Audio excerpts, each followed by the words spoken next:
Assalamualaikum warahmatullahi wabarakatuh. Pada kesempatan kali ini kita akan membahas tips kedua untuk menjadi manusia yang sempurna atau insan kamil, yaitu kita senantiasa memaafkan orang lain.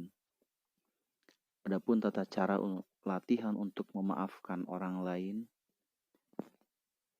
kita harus memaafkan orang lain yang membuat kita tenang dan bahagia. Namun akan membuat jauh lebih bahagia jika kita memaafkan diri sendiri. Ada seseorang di Surabaya, dia pernah bercerita, dia tidak bisa tidur cepat. Ia selalu menyiapkan diri di tempat tidur dari pukul 9 malam. Namun baru bisa tidur ketika jam menunjukkan pukul 5 pagi. Akibatnya, ia jadi kurang bersemangat di kantor dan mudah mengantuk. Kebiasaan buruk itu membuatnya lelah.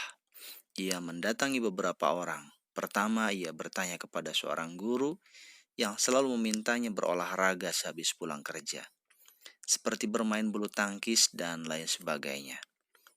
Ia ikuti saran itu, namun ternyata tak berhasil. Ia tetap saja tidak bisa tidur. Ia tetap saja tidur ketika petugas ronda memukul tiang listrik sebanyak 5 kali. Tanda waktu menunjukkan pukul 5. Sekarang ia menerima saran dari temannya untuk meminum banyak susu sebelum tidur. Ia lakukan, namun ia justru bolak-balik ke toilet. Ia juga mendapat saran dari guru-gurunya yang lain agar mandi di 7 sumur. Namun, ia tak melaksanakan saran itu karena tidak masuk akal. Suatu hari, dia mendapatkan saran dari yang lain, mendapatkan kalimat yang membuat hidupnya berubah. Memaafkan. Maafkan dan lupakan. Awalnya dia membela diri dan mengatakan dirinya tidak memiliki musuh atau dendam kepada seseorang. Namun saya katakan kepadanya, pulanglah. Susunlah daftar nama orang-orang yang mungkin mengecewakan atau menyakiti kita. Lalu maafkanlah mereka.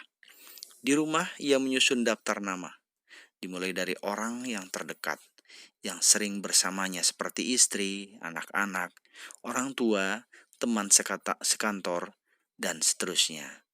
Dengan hati, ia memaafkan mereka satu persatu.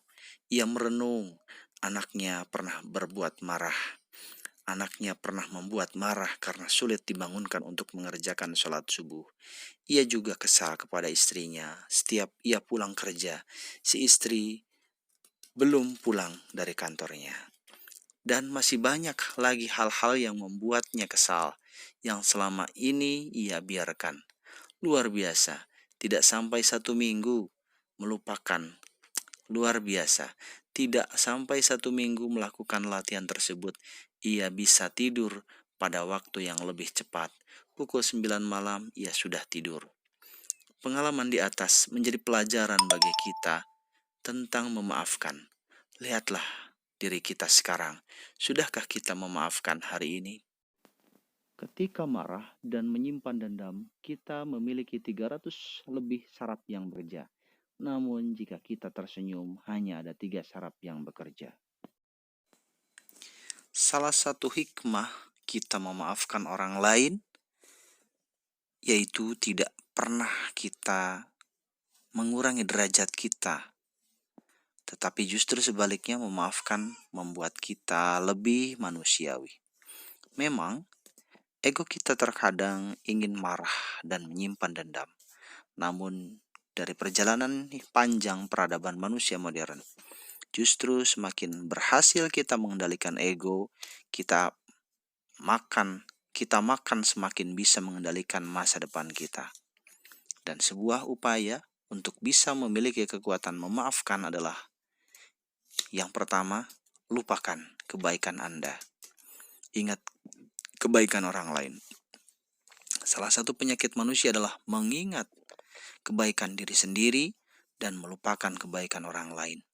Padahal harus kita lakukan sebaliknya, mengingat kebaikan orang lain dan melupakan kebaikan diri sendiri. Yang kedua, milikilah empati yang lebih tinggi. Jika Anda hendak membalas dendam atau tidak bisa memaafkan orang lain, bayangkanlah jika Anda menjadi orang lain tersebut. Terkadang kita sulit menjadi orang lain, dan justru kita lebih sering memaksa orang lain menjadi seperti kita. Yang selanjutnya, berilah cerita kekuatan memaafkan. Jangan banyak mendengarkan cerita tentang sulitnya memaafkan. Namun sebaliknya, hiduplah bersama orang-orang yang memiliki optimisme bahwa setelah memaafkan, kehidupan akan jauh lebih indah. Semakin sering mendengarkan cerita kegagalan, Anda akan terpengaruh olehnya. Yang selanjutnya adalah, langkah berikutnya adalah afirmasi.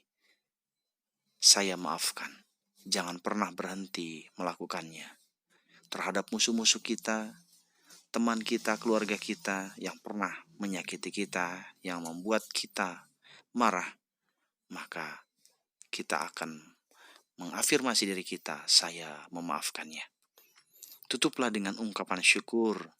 Terima kasih ya Allah atas segala nikmat, atas segala-galanya. Terima kasih ya Allah atas segala-galanya. Jika hari pertama Anda berlatih memberi, pada hari kedua Anda berlatih memaafkan. Salah satu sahabat berkata bahwa memaafkan orang lain adalah hal mudah. Yang paling susah adalah memaafkan diri sendiri. Setelah kita berhasil memaafkan diri sendiri, kita akan jauh lebih mudah memaafkan orang lain yang menyakiti kita. Ingat wahai saudara, ketika kita memaafkan diri sendiri dan orang lain, berarti kita menyiapkan memori pikiran kita untuk masa depan kita yang lebih bahagia. Terima kasih. Wallahul muwaffiq ila aqwamit thoriq. Wassalamualaikum warahmatullahi wabarakatuh.